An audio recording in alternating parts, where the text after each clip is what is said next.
On va donc parler de santé masculine à présent avec notre invité. Bonjour docteur Margaliano. Bonjour. Vous êtes andrologue à Paris et l'auteur du livre Mon sexe et moi chez Marabout, coécrit avec la journaliste Rika Etienne. Alors, le mois de novembre, c'est le mois de Movember.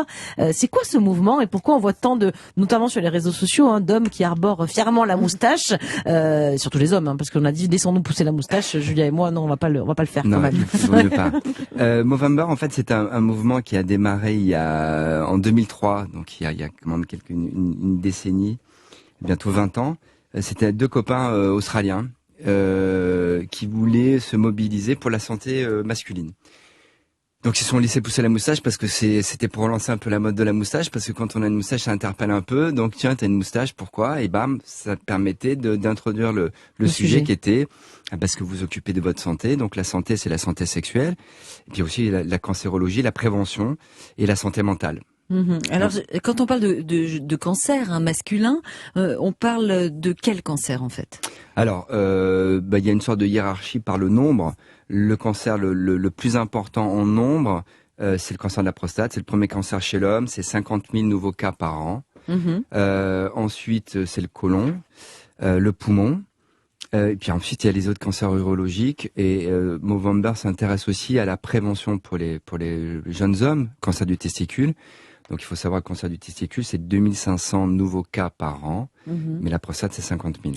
Ah oui, c'est beaucoup plus important. Beaucoup plus Si on important. ajoute tout ça, en tout cas, ça fait quand même un certain nombre de cancers. Ouais. Pourquoi il y a aussi peu de visibilité encore aujourd'hui? Pourquoi on parle aussi peu de ces cancers masculins, alors que là, on sort d'Octobre Rose, le cancer du sein, même si là aussi, il faut encore faire des efforts, on en parle quand même davantage aujourd'hui en France. Alors ça, c'est un problème un peu plus large sur la prise en charge de la santé des hommes par eux-mêmes, parce que la plupart des rendez-vous de consultation encore aujourd'hui sont pris par les épouses ou les compagnes.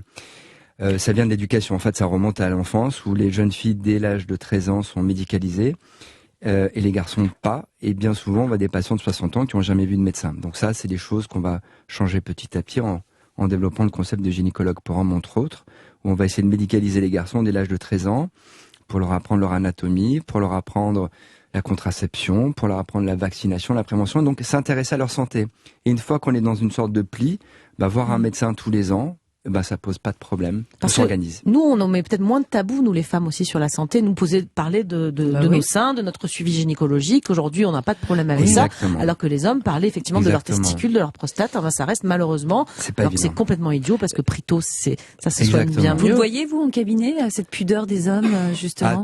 Totalement, et c'est d'autant plus dramatique qu'on a des patients qui sont passés sous les radars, et qui arrivent au moment de la retraite où ils devraient profiter un peu de bon temps, et on leur découvre des cancers qui sont souvent graves. Ça arrive trop tard, ils arrivent trop tard en fait, ces messieurs. Parce qu'un cancer, un petit cancer, on peut quasiment toujours le guérir. Donc c'est important, la prévention, c'est d'arriver au tout début.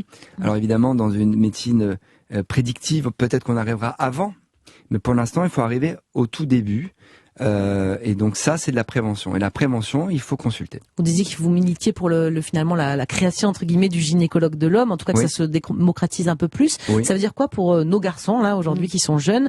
Ça veut dire que comme nous, peut-être depuis qu'on est jeune, il faudra que dès 20 ans, j'en sais rien, ils aillent tous les ans venir voir un andrologue, un urologue? Alors c'est pas dès 20 ans, moi je recommande dès 13 ans. Ah oui. À l'adolescence, la transformation, on passe de l'enfance à l'adolescence et bientôt on arrive à l'âge adulte, il y a des transformations. Ça parle de l'hormonologie. Exactement. Et qui leur explique actuellement ça, à part nous les parents, à part le médecin traitant? Les parents, les copains, le problème c'est qu'il y a un relais par les réseaux sociaux, mais c'est pas médicalisé. Le problème du pédiatre, c'est vraiment la clé, mais il va pas trop sur la santé sexuelle, non? Et puis surtout, il n'y a pas les adolescents. Et ensuite, il y a le médecin traitant classique. Donc il y a un vide. Il y a un vide. Ouais. Et ce vide-là, il faut impérativement le combler. Alors moi, en tant qu'andrologue, je m'intéresse à la santé masculine et maintenant, je focus vraiment sur les adolescents parce que c'est l'avenir. Parce que c'est vraiment maintenant que ça se joue, c'est à 13 ans. C'est là où il y a toutes les questions qui se mettent en place, où on peut créer des liens forts. Si un jour tu as besoin de me parler, je serai là pour t'écouter. D'une petite boule dans le testicule, de n'importe quoi. Plein de choses. Les questions qu'on se pose, on n'ose pas en parler aux copains parce qu'en effet, il y a cette tradition que le garçon est plutôt dans la performance, donc il va pas forcément s'étaler. Bon, c'est en train de changer. Avec les générations qui arrivent, il y a quand même on a l'impression qu'il y a plus de Moins de réelle tabou, hiérarchie, quand même. moins de tabous, Ouais. les garçons parlent un peu plus, mais ça se fait progressivement. Alors Marc Gallieno, cet éclairage sur les cancers masculins et surtout leur prévention, leur dépistage ne fait que commencer. On en parle peu, alors nous on a décidé de briser le silence, pas de tabou dans Bienfait pour vous. On va rappeler comment les hommes doivent se surveiller, se palper aussi, c'est important, et on verra quels sont les signes qui doivent pousser à consulter. Bref, on prend soin de vous messieurs ce matin sur Europe 1. Europe 1, 11h, 12h30. Julia Vignali et Mélanie Gomez. Vous êtes sur Europe 1 et c'est bien fait pour vous en direct jusqu'à 12h30. C'est votre émission Bien-être tous les matins et le bien-être, il est au top surtout quand la santé est bonne. Alors on vous en parle ce matin et plus particulièrement de la santé au masculin aujourd'hui. Alors pour nous aider à y voir plus clair, nous sommes toujours avec le docteur Marc Gallieno. Et on démarre aussi la surveillance beaucoup plus tôt. On n'attend pas 55 ans, ça sera plus tôt. Exactement, on fait D'accord. ça plus tôt. Et bien le sûr. fameux dosage PSA, c'est-à-dire la prise de sang, Oui. ça suffit à savoir si on a un problème? Alors, ça suffit pas, mais c'est le seul marqueur qu'on a en médecine, donc il faut savoir l'utiliser. Il a été beaucoup décrit à un moment donné en disant oui, à cause de ça, les urologues se jettent sur toutes les prostates. Non, c'est faux. Ce qui compte dans le PSA, c'est pas tellement le taux du dosage, du taux. Le premier taux, c'est la vitesse à laquelle il va augmenter. Et ce qui est intéressant pour un urologue, c'est le temps de doublement. Plus ce temps est court, plus ça nous alerte. Et quand on est alerté, dans ces cas-là, on Quand fait le des- taux double d'une année sur l'autre, par exemple, Là, c'est inquiétant. alertant. Voilà, Ouais. exactement. Grosso modo, une croissance normale du PSA, c'est 0,3 nanogrammes. Parce qu'en vieillissant, il va augmenter, hein, c'est Exactement, ça, chez parce tous que la les hommes. prostate grossit. C'est Donc, naturel il y a ça. une petite corrélation entre le volume de la prostate et le PSA, mais un PSA qui se met à bondir ou qui un taux qui irait trop vite, là ça met la puce à l'oreille de l'urologue. Il faut donc faire un Donc ça veut dire que le toucher rectal qui fait peur, et on peut le comprendre aux hommes, c'est pas un passage obligé. Alors le toucher rectal aujourd'hui, ça reste encore dans tous les ouvrages. C'est pas un passage. Nicolas obligé. Baudin, notre réalisateur, dit que ça fait pas peur à tout le monde. Alors bon, je sais pas. Hein. Alors, oui, pour certains, mais bon. En tous les cas, c'est pas un passage obligé. En effet, détecter des petits cancers au doigt, c'est quasiment pas possible.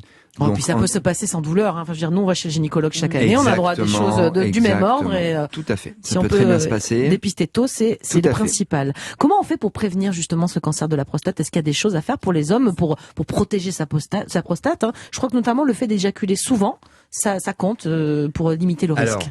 oui, alors l'éjaculation, ça permet de purger tout le système. Alors, on peut imaginer que un système en bon fonctionnement, canaux éjaculateurs, prostate, c'est en tous les cas c'est un signe de bonne santé. C'est aussi un signe de bonne santé psychologique. C'est surtout ça. Maintenant, on sait aujourd'hui que certains aliments comme le jus de grenade, les tomates cuites, les graines de lin, le soja peuvent être protecteurs. Maintenant, il faut savoir aussi qu'un cancer, c'est 50% de génétique, 50% d'environnement. Le soja protecteur pour la prostate? En fait, oui, ce sont C'est l'inverse, moi. des œstrogènes Féminins. like. Ce sont des œstrogènes végétaux. Donc c'est riche en oestrogènes, donc ça peut D'accord. éventuellement protéger la prostate. On va passer aux testicules. Vous nous avez dit tout à l'heure que ça concernait surtout les patients jeunes, hein, je crois. Hein, c'est ça, 15, plus jeunes. il y a Ouais. deux pics, c'est 15 et 40 ans. Mais si j'ai 60 ans, est-ce que je peux quand même le développer ou Alors très c'est rare, mais en général c'est plutôt... Vous, ça peut pas arriver, Julien, de toute Bah, façon. vous êtes sûr? C'est plutôt des lymphomes. Mais c'est vrai que le cancer du testicule, c'est les patients jeunes. Donc c'est pour ça qu'il est très important de leur apprendre l'autopalpation. Alors justement, comment Voilà, on fait? on veut Alors, savoir comment tout on en fait détail. Comment Alors elle se c'est très pratique? simple, Ouais. on prend 2 ou 3 doigts, on utilise son pouce comme une pince, on met son testicule au milieu et on fait rouler son testicule une fois par semaine. Hein. Il n'y a pas besoin Quand de même. passer sa vie et Sous la la main dans le douche, slip, j'imagine. Sous la douche. On fait rouler son testicule. Un testicule, c'est à la fois élastique et résistant, mais c'est complètement lisse à l'intérieur. Donc si on sent un petit grain à l'intérieur, Comme un grain de riz, quoi, par un exemple? grain de riz, Ouais, ouais. une petite lentille, à ce moment-là, il faut consulter. Comme nous avec les seins, excusez-moi. hein. Exactement. Mais une fois par C'est semaine, exactement. c'est pas mal quand même. Hein. Oui, ben les garçons se touchent les testicules beaucoup plus que ça en fait. Hein. Je sais pas, j'ai pas- donc, je pense que On a une des fois- confirmations en régie apparemment. Donc, Voilà, c'est donc ça. une fois par semaine, c'est pas mal. C'est pas mal, d'accord. On est d'accord quand on a un cancer des testicules, c'est pas généralement les deux qui sont touchés. Enfin, c'est plus Alors fréquemment non, en un général, seul. c'est Et pas puis, ouais. synchrone, ça peut être Mm. asynchrone. Hein. Alors, il faut savoir qu'un cancer du testicule, ça peut être évidemment, il faut surveiller l'autre parce qu'on peut en avoir un autre Mm. de l'autre côté, mais c'est rarement les deux en même temps. D'accord. Les signes qui doivent alerter, vous avez dit, donc c'est le petit grain de riz, le truc qu'on a touché en se Oui. palpant. Mais est-ce qu'une douleur au niveau du Eh oui. testicule, ça peut être aussi le signe d'un Malheureusement, cancer? à cause Ouais. de la honte, il y a trop de patients qui consultent trop tardivement, donc ils attendent le gros testicule, le testicule un peu Et là, lourd, on le est déjà testicule sur un qui truc fait plus mal. avancé. Ouais, Exactement. c'est ça. Et je Le crois problème, que, c'est que voilà. il faut le prendre tôt, évidemment. Exactement. Et pareil, comme tous les cancers, plus on le prend tôt, plus on guérit. Et le cancer du testicule, il faut le savoir, c'est le cancer qui guérit le mieux parce que la chimiothérapie qui a maintenant plus de 30 ans dans le cancer du testicule, a sauvé des milliers de vies. Très efficace. Donc c'est très efficace. Et je crois qu'il faut s'assurer aussi que son enfant a les testicules qui descendent, qui soient descendus, parce qu'autrement c'est un facteur de risque. Alors exactement, donc ce qu'on appelle l'ectopie ou la cryptorchidie, mais ça aujourd'hui, dans toutes les maternités françaises, les sages-femmes et les pédiatres, c'est la première chose qu'ils contrôlent. Ensuite, quand le testicule n'est pas descendu à la naissance, Enfin, des petits garçons là, exactement, des petits, on va le contrôler régulièrement. Et puis il y a des traitements des fois médicamenteux à base d'hormones qui peuvent faire descendre les testicules. Et si ça suffit pas, il y a de la chirurgie. Oui, mais en effet, il ne faut pas laisser un testicule se balader dans le corps parce que l'hyperthermie trop chaud à et l'intérieur. il a trop C'est pas chaud. pour rien qu'elles sont à l'extérieur de l'organisme. bien sûr. C'est une des raisons de développer un cancer du testicule. Alors on l'a compris, il faut se palper très tôt, puisque vous avez dit il y a un pic à 15 ans. Donc en fait, dès 12-13 ans, il faut leur apprendre ce geste, en tout cas qu'ils le fassent régulièrement. Tout à fait. Il y a des facteurs de risque, notamment je crois le tabac et le cannabis, ça pourrait être en cause. Alors, dans le... Pour l'instant, il n'y a pas de preuves scientifiques, c'est que c'est des pistes.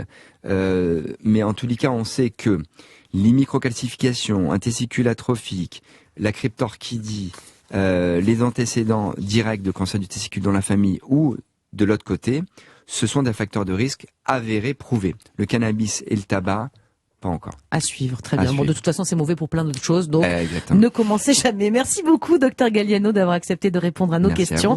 Et donc, on a bien saisi, les hommes aussi doivent se surveiller, y compris les jeunes hommes, vous avez du risque des cancers de testicules qui les touchent davantage, mais qui se soignent très bien aujourd'hui quand il est dépisté tôt. Donc, l'autopalpation est très importante, on le répète. Oui,